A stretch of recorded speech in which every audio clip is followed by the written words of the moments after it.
There's a brutal truth no one wants to tell you about the law of attraction, a truth that positive thinking gurus avoid like the plague because it destroys the comfortable fantasy they peddle to the desperate mass. The law of attraction, as you know, is a blatant lie, a watered-down, romanticized, and dangerously incomplete version of a principle that has governed the universe since the beginning of time. Have you ever wondered why millions of people spend years visualizing, affirming, and believing, yet remain stuck in the same mediocre lives? Why do some manifest miracles while others can barely manifest a pizza? The answer will shake everything you thought you knew about how this world really worked. Thomas Edison didn't invent the light bulb because he visualized light. He failed 1,000 times, burned down laboratories, lost fortune, and was called crazy by the experts of his time. But there was something working through him that transcended any manifestation technique you've ever heard of. Something Andrew Carnegie understood when he transformed an entire country into a steel empire.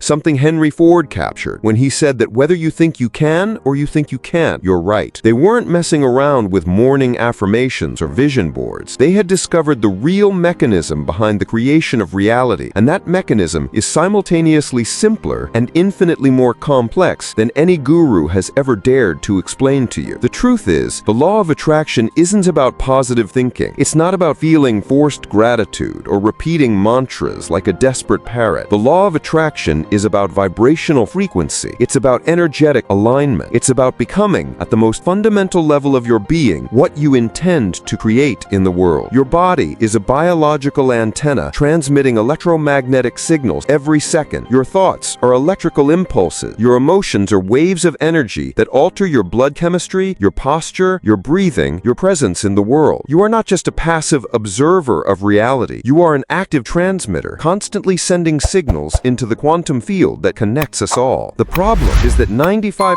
of people are broadcasting on the wrong frequency. They're tuned into the station of fear, scarcity, doubt, and resentment. And the universe, being the perfect mirror that it is, reflects back exactly that. Not because the universe is cruel, but because it is absolutely fair. You receive what you are, not what you wish to be. Walt Disney was rejected 302 times before anyone believed in Mickey Mouse. But he wasn't visualizing success in his living room. He was living, breathing, and embodying his vision. He built an entire empire based on imaginary creatures because he first became someone capable of bringing the impossible to life. His internal frequency was perfectly aligned with the external reality he wanted to create. This is the part dream sellers don't tell you. Real transformation requires you to die, that you assassinate the old version of yourself that isn't compatible with the life you want to live, that you destroy, cell by cell, neuron by neuron, the thought patterns, the limiting beliefs, the deeply ingrained fears that keep you trapped in the prison of your current circumstance. Abraham Lincoln didn't become president by envisioning the White House. He became president by transforming himself into the kind of man America needed in its darkest hour. He spent years forging his character in the flames of adversity, studying law by candlelight, developing the moral courage necessary to lead a divided nation. When the opportunity arrived, he was ready, not because he imagined himself ready, but because he had become someone prepared for that moment. The law of attraction works through three fundamental principles that most people completely ignore. First, you don't attract what you want, you attract what you are. Second, lasting change happens from the inside out, never from the outside in. Third, the universe doesn't respond to your desires, it responds to your convictions. Conviction is not hope. Hope is for the desperate. Conviction is knowing with every fiber of your being that something is already true before it even manifests in the physical world. It's the difference between wanting to be rich and knowing that you are wealth personified. It's the difference between desiring love and recognizing that you are love in human form. When you truly understand this, not intellectually, but cellularly, everything changes. Your walk changes, your voice changes, your choices change, the people you attract change, the opportunities that come your way change because you've changed at the most fundamental frequency possible. J.P. Morgan didn't build a financial empire by visualizing money. He became money. He thought like capital, acted like abundance, and breathed like prosperity. When he walked into a room, people sensed wealth before he even opened his mouth. His presence was magnetic because his internal frequency was perfectly calibrated with the energy of financial success. But here's what no one told you. This process isn't optional if you want to create something extraordinary in your life. You can't hack reality with mental tricks or psychological magical shortcuts. You have to do the deep work of rebuilding yourself from scratch. This means confronting every limiting belief your parents, teachers, and society implanted in your subconscious before the age of 7. It means questioning every assumption you make about what's possible, what you deserve, and who you really are beneath all the social masks you wear. It means developing iron discipline not to force results, but to maintain consistency in your vibrational frequency when the whole world is trying to pull you back to mediocrity, because the world has an investment in keeping you small. Your greatness threatens the status quo. Your transformation exposes the choice everyone else is avoiding. Nikola Tesla understood this instinctively. He didn't just invent electrical devices, he became human electricity. He thought in frequencies, lived in frequencies, dreamed in waves. His inventions didn't come from mental effort. They flowed through him as natural manifestations of who he had become. He was such a refined conduit for energy that the universe had no choice but to express his genius through his existence. The same principle applies to you regardless of what you want to create. Want to build a business? Become entrepreneurship in human form. Want to find true love? Become love so complete that your very presence heals broken hearts. Want radiant health? Become vitality personified, where every cell in your body vibrates with life force. But this requires you to stop playing at manifestation and start practicing transformation. It requires you to stop trying to manipulate the universe and start collaborating with its natural laws. It requires you to abandon the fantasy of easy change and embrace the reality of true growth. Marie Curie didn't discover radioactive elements because she visualized scientific laboratories. She became curiosity incarnate, dedication in human form. She spent years in conditions that would kill normal people, exposing herself to deadly radiation, working with materials that were literally killing her because there was something inside her that was stronger than self-preservation. She had become discovered within herself. This is the truth that will set you free once and for all. You don't need to attract your ideal life. You need to become someone for whom that life is inevitable. You don't need to manifest opportunities. You need to become someone who is an opportunity for everyone who encounters you. You don't need to create luck. You need to become someone so aligned with your highest purpose that the universe conspires in your success. The frequency of success isn't about thinking positive thoughts while your subconscious is screaming doubt. It's about integrating every level of your being, mental, emotional, physical, spiritual, into a single coherent frequency. It's about becoming so congruent that there's no internal conflict between what you want and who you are. When Henry Ford said, "Whether you think you can or you think you can't, you're right," he wasn't talking about wishful thinking. He was revealing the fundamental law of creation. Your reality is always a perfect reflection of your deepest self-concept. Not the self-concept you pretend to have, but the one you actually carry in your subconscious. And your subconscious doesn't care about your conscious affirmations. It responds only to what you prove to it through consistent actions. It changes only when you demonstrate through repeated behavior that you have truly become someone different. This is why most people fail with the law of attraction. They try to change their external reality without transforming their internal frequency. They want different results while remaining the same person. They expect miracles without doing the miraculous work of self-transformation. But when you understand that you are the miracle, everything changes. When you recognize that the true law of attraction is about becoming rather than wanting, you suddenly have access to the power that the greats throughout history have always used. Mahatma Gandhi did not defeat the British Empire through military force. He became such an embodied truth that lies could not stand in his presence. He transformed himself into such a powerful frequency of justice and nonviolence that an entire nation began to vibrate at the same frequency. One man, properly aligned, moved history itself. This is the same power available to you right now, but only if you're willing to pay the real price, a complete transformation of who you think you are. Because here's the ultimate secret that changes everything. You already have everything you need. You already are everything you're seeking. The abundance you seek isn't out there waiting to be drawn. It's right here within you, waiting to be recognized and expressed. Your job isn't to convince the universe to give you what you want. Your job is to remove every obstacle within yourself that prevents you from recognizing and expressing who you already are. You are abundance. You are love. You are power. You are wisdom. You are creativity. You are infinite possibility in human form. But you have been conditioned to believe that you are limited, small, and dependent on external circumstances for your happiness and fulfillment. This conditioning conditioning is the only thing standing between you and the life you truly want. Not a lack of money, not a lack of opportunities, not bad luck or unfair circumstances, just conditioning that makes you believe you're separated from the abundance that flows through all things. Theodore Roosevelt understood this when he said, "Believe you can, and you're halfway there." But he wasn't talking about wishful thinking. He was pointing to the fundamental truth that your beliefs literally shape your neurology, which determines your actions, which create your results. When you truly believe, not hope, not wish, but know that something is possible for you, your brain automatically begins to notice opportunities that were always there, but that you couldn't see before. Your nervous system relaxes in trust instead of contracting in fear. Your body language changes, your voice changes, your presence changes, and people respond to presence. Opportunities respond to presence. Money responds to presence. Love responds to presence. Everything responds to the energetic signature you transmit through your being. That's why working on your inner game isn't selfish. It's essential. When you transform yourself, you automatically transform everyone around you. When you raise your frequency, you automatically raise the frequency of everyone in your orbit. But this transformation cannot be fake. It cannot be acted out or simulated. It can only be lived, breathed, and embodied through consistent daily practice of becoming who you truly are, beneath all the social programming. And here's what no one tells you about this process. It's simultaneously the hardest thing and the easiest thing you'll ever do. Harder because it requires you to question everything, to abandon comfortable lies, to face parts of yourself you've avoided for years. Easier because you stop fighting your true nature and start flowing with it. You stop trying to be someone you're not and start expressing who you truly are. You stop swimming against the current of your authentic self and start riding the river of your natural genius. Michael Jordan didn't become the greatest basketball player by visualizing hoops. He became great through 10,000 hours of deliberate practice, through pushing his body and mind beyond all limits, through transforming himself into such a refined instrument of excellence that magic flowed through him naturally. But even more importantly, he understood that his greatest opponent wasn't other players. It was his own self-doubt, his own fear of failure, his own inner voices telling him he wasn't good enough. He spent as much time mastering his psychology as he did his physical abilities. This is the dimension of the law of attraction that most people completely miss. They focus on techniques to manifest external things while ignoring the internal blocks that make manifestation impossible. They try to attract success while harboring beliefs about not deserving it. They try to attract love while holding on to resentment. They want health while maintaining stress patterns that literally poison their cells. True manifestation requires complete congruence between what you want and who you are. And achieving this congruence is a full-time job that never ends. It's not something you do for an hour in the morning and then forget. It's a way of being that infuses every moment of your existence. When you truly understand this, you stop looking for shortcuts. You stop searching for hacks or quick fixes. You recognize that real transformation is a lifelong journey of becoming more and more authentically yourself, of peeling away layers and layers of conditioning until you reach the pure essence of who you truly are. And who you truly are is magnificent beyond your current capacity to comprehend. You are consciousness itself, experiencing reality through a temporary human form. You are the universe becoming aware of itself through your unique perspective. You are infinite creativity with access to unlimited resources. But you can only access this truth to the extent that you are willing to release attachment to who you think you should be and embrace who you truly are. This requires tremendous courage because it means disappointing people who prefer your lesser self. It means overcoming relationships that were based on your limitations. It means stepping into uncertainty because your expanded self has no map. Benjamin Franklin understood this when he created his system of 13 virtues. He didn't just desire to be temperate, just, modest, and clean. He systematically worked to incorporate one virtue at a time until it became his natural way of being. He transformed himself from the son of a poor candle maker into one of the most influential men in history through consistent daily practice of becoming who he wanted to be. Your transformation requires the same systematic approach. You can't change your life by changing your thoughts occasionally. You have to change your thoughts, your emotions, your actions, your habits, your environment, your relationships, everything in alignment with a clear vision of who you are becoming. It's overwhelming if you think you have to do it all at once. But transformation happens one choice at a time, one moment at a time, one day at a time. Every decision you make is either aligned with your highest vision or it isn't. Every thought you think is either empowering or disempowering. Every emotion you feel is either raising your frequency or lowering it. The moment you start paying attention to these micro choices, you realize you have far more control over your experience than you ever imagined. You're not a victim of circumstances. You're a creator disguised as a victim, often because it feels safer to blame external conditions than to take responsibility for your internal state. But responsibility isn't a burden, it's freedom. When you accept full responsibility for your experience, you also accept full power to change it. When you stop waiting for external conditions to improve and start improving your internal conditions, you'll find that external conditions automatically begin to change. This shift doesn't happen because you're manipulating reality through wishful thinking. It happens because you've changed the frequency you transmit, and reality is always organized to match your frequency. Change your frequency, change your reality. It's that simple and that profound. Oprah Winfrey didn't become one of the most influential media personalities by viewing talk shows. She became someone who was genuinely interested in human stories, so naturally gifted at creating safe spaces for people to share their truth that opportunities to express those gifts naturally arose. But even more importantly, she understood that her own healing journey was directly connected to her ability to help others heal. She didn't pretend to be perfect. She used her own struggles with weight, relationships, and childhood trauma as fuel for deeper understanding and compassion. Her wounds became her wisdom. This is a crucial point that most self-help teachings miss. You don't have to be perfect to be powerful. You don't have to have everything figured out to start creating positive change. You just have to be authentic and committed to growth. Your messy humanity isn't an obstacle to success. It's a vehicle for connection, influence, and impact. People don't connect with perfection. They connect with authenticity. They don't follow people who don't have problems. They follow people who are courageously working through their problems and sharing what they learn along the way. Your struggles aren't mistakes. They're training. Your failures aren't finals. They're redirections. Your pain isn't punishment. It's information. Everything that's happened to you so far, including all the difficult things you wish had never happened, is precisely what you need to become who you're destined to be. Winston Churchill understood this profoundly. His greatest speeches came not from a place of easy confidence, but from a place of wisdom gained through decades of failure, depression, political exile, and personal struggle. When he finally entered his moment of destiny during World War II, every previous challenge had prepared him for this very moment. His famous words, "Never give up, never give up, never, never, never, in nothing, big or small, large or petty, never give up, except from convictions of honor and good sense," came from someone who had given up many times and learned the cost. He wasn't talking theory, he was talking scars. Your scars tell the story of your strength, not your weakness. Every time you survived something you thought would destroy you, you proved to yourself that you are more resilient than you knew. Every time you got back up after being knocked down, you increased your ability to handle what comes next. This resilience is one of the most attractive forces in the universe. People are magnetically drawn to those who have been tested by life and emerge stronger, wiser, more compassionate, not bitter, not hardened, but refined like gold in the fire. The law of attraction responds to this refined energy like nothing else. When you carry yourself as someone who has been forged by adversity into something beautiful, opportunities appear that would never be available to someone who hasn't done the inner work. Ralph Waldo Emerson captured this perfectly when he wrote, "What lies behind us and what lies before us are small matters compared with what lies within us." He understood that external circumstances, past or future, are powerless compared with the inner resources each human being carries. But these inner resources must be developed through conscious practice. They don't develop automatically through mere existence. They require deliberate cultivation through accepted challenges, embraced discomfort, and chosen growth over and over again. Most people spend their lives avoiding discomfort, which means they never develop their full potential. They choose security over growth, comfort over contribution, security over meaning, and then they wonder why their lives feel empty and unfulfilling. The universe doesn't reward the pursuit of comfort. It rewards value creation. It responds to those who are willing to grow to their full potential, even when, especially when, it's difficult. It opens doors for people who transform their personal struggles into wisdom that serves others. This service isn't altruism, it's intelligent self-interest. The more value you create for others, the more value flows back to you, not as karma or cosmic accounting, but as a natural consequence of aligning with how reality actually works. Value flows to value. Energy flows to energy. Love flows to love. Not because the universe is keeping score, but because like attracts attracts like at the most fundamental level. When you become someone who consistently creates value for others, you become a magnet for all the good things trying to find their way into the world. Money flows to you because you're a good steward of resources. Opportunities come to you because you act on opportunities. People seek you out because you improve other people's lives. This is the real secret behind every success story throughout history. Every person who has built something meaningful started by becoming someone who could build something meaningful. They didn't wait for external validation. They validated themselves through their commitment to growth. They didn't wait for permission. They gave themselves permission to become who they were destined to be. The transformation you seek isn't thousands of miles or years away. It's a decision away. The decision to stop looking outside yourself for the change that can only come from within. The decision to become, cell by cell, thought by thought, choice by choice, the person who naturally lives the life you desire. Your moment is now. This is your opportunity. Your life is waiting for you to reclaim the power that has always been yours. The power to create, to transform, to manifest, not through tricks or techniques, but through the majestic expression of who you truly are. Rise up, not just physically, but spiritually. Not just for a moment, but forever. Rise up to the truth of your greatness, to the reality of your potential, to the inevitability of your transformation when you finally stop resisting and begin to embrace who you truly are. The universe isn't waiting for you to become worthy. It's waiting for you to recognize that you already are.